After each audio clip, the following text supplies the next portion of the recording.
Shalom, saudara-saudara yang dikasihi Tuhan Yesus Kristus. Salam sejahtera buat saudara semua dimanapun saudara berada. Damai dan sukacita oleh Roh Kudus melimpah senantiasa dalam hati dan kehidupan saudara semua. Ayat renungan firman Tuhan hari ini terdapat di dalam Injil Matius 21 ayat 22. Tertulis demikian, "Dan apa saja yang kamu minta dalam doa dengan penuh kepercayaan, kamu akan menerimanya." Demikian firman Tuhan. Saudara yang dikasihi Tuhan, ada kisah di sebuah kota kecil yang sebagian besar penduduknya tergolong religius. Suatu kali, sebuah nightclub dibuka di jalan utama kota itu. Salah seorang anggota gereja di wilayah itu merasa sangat terganggu dengan kehadiran nightclub tersebut. Ia pun mengajak anggota jemaat gereja untuk berdoa secara rutin agar tempat itu dihancurkan Tuhan. Beberapa waktu kemudian, sebuah petir mengenai nightclub tersebut dan menyebabkan kebakaran yang sangat hebat. Nightclub itu pun harus tutup karena rusak berat akibat kebakaran. Pemilik nightclub yang mengetahui bahwa jemaat gereja sering berdoa agar usahanya tutup, menyewa pengacara dan menuntut pihak gereja karena doa jemaat telah membuat usahanya rugi. Jemaat gereja kemudian menyewa pengacara juga dan melawan tuntutan pemilik nightclub itu. Setelah melalui beberapa kali sidang, hakim berkata bahwa terlepas dari siapa yang benar atau salah, sidang pengadilan berpendapat bahwa pemilik nightclub adalah pihak yang percaya pada kuasa doa, sedangkan pihak jemaat gereja tidak percaya. Saudara yang dikasihi Tuhan, masihkah kita percaya bahwa doa mempunyai pengaruh dalam hidup kita? Banyak orang yang sudah tidak pernah berdoa lagi karena tidak lagi percaya pada kuasa doa dan jawaban Tuhan atas doa-doanya.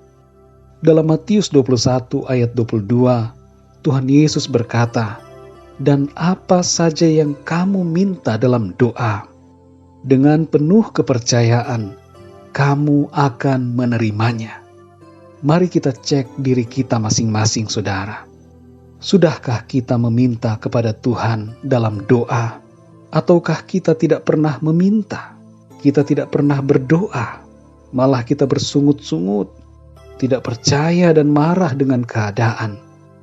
Atau mungkin kita berdoa, tapi apakah kita berdoa dengan penuh kepercayaan? Atau sebaliknya, penuh kebimbangan dan keraguan? Apakah kata-kata dalam doa kita hanya sekedar lip service kepada Tuhan? Saudara yang dikasihi Tuhan, kita punya satu alat untuk koneksi dengan sorga, yaitu doa kita. Tuhan Yesus tidak membatasi permintaan kita. Ia berkata, "Apa saja yang kamu minta, dengan penuh kepercayaan, kamu pasti menerimanya." Saya percaya bahwa kalau kita hidup di dalam Tuhan, maka permintaan kita adalah permintaan yang berkenan, yaitu yang tidak berlawanan dengan kehendak firman Tuhan. Sehingga apapun yang kita doakan adalah perkara yang dikenan Tuhan, dan perkara yang kita doakan itu pasti dijawab oleh Tuhan. Mari saudara yang dikasihi Tuhan, ketika saudara mempunyai kebutuhan atau persoalan dalam hidup, cita-cita dan rencana masa depan, berdoalah, meminta kepada Tuhan dengan iman. Andalkan Tuhan dengan sungguh-sungguh, berharap kepada Tuhan, dan sabar menantikan jawaban Tuhan. Doa merupakan wujud dari iman kita, bahwa kita percaya kepada Tuhan, dan doa bukan sekedar kata sia-sia yang terucap tanpa makna dan tanpa jawaban. Kalau kita berdoa dengan iman, maka Tuhan pasti akan menjawab doa kita. Mari kita berdoa, saudara. Terima kasih Tuhan untuk firman-Mu hari ini.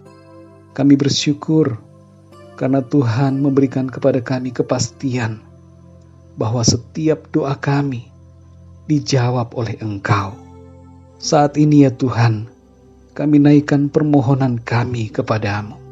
Saudara yang dikasihi Tuhan, saudara dapat menyampaikan permintaan saudara kepada Tuhan. Mintalah dengan iman kepada Tuhan Yesus. Tidak ada yang terlalu sukar baginya. Tuhan mengerti kebutuhan saudara, dan Dia mau menolong saudara. Terima kasih Tuhan Yesus. Kami percaya bahwa permintaan kami Tuhan sudah dengar, dan kami mengimani bahwa kami sudah terima jawaban dari Tuhan. Mujizat dan pertolongan Tuhan pasti terjadi dan kami alami di dalam nama Tuhan Yesus Kristus. Terima kasih Tuhan. Pimpinlah hidup kami sepanjang hari ini dan hari-hari selanjutnya senantiasa ada dalam berkat dan perlindungan Tuhan. Di dalam nama Tuhan Yesus Kristus kami berdoa dan mengucap syukur. Haleluya. Amin. Puji Tuhan, saudara yang dikasihi Tuhan. Saya percaya firman Tuhan ini menjadi berkat dan kekuatan buat saudara semua. Dan Roh Kudus akan menolong kita untuk lebih lagi memahami kebenaran firman Tuhan. Tuhan Yesus memberkati saudara semua. Sampai jumpa dalam renungan yang berikutnya. Haleluya.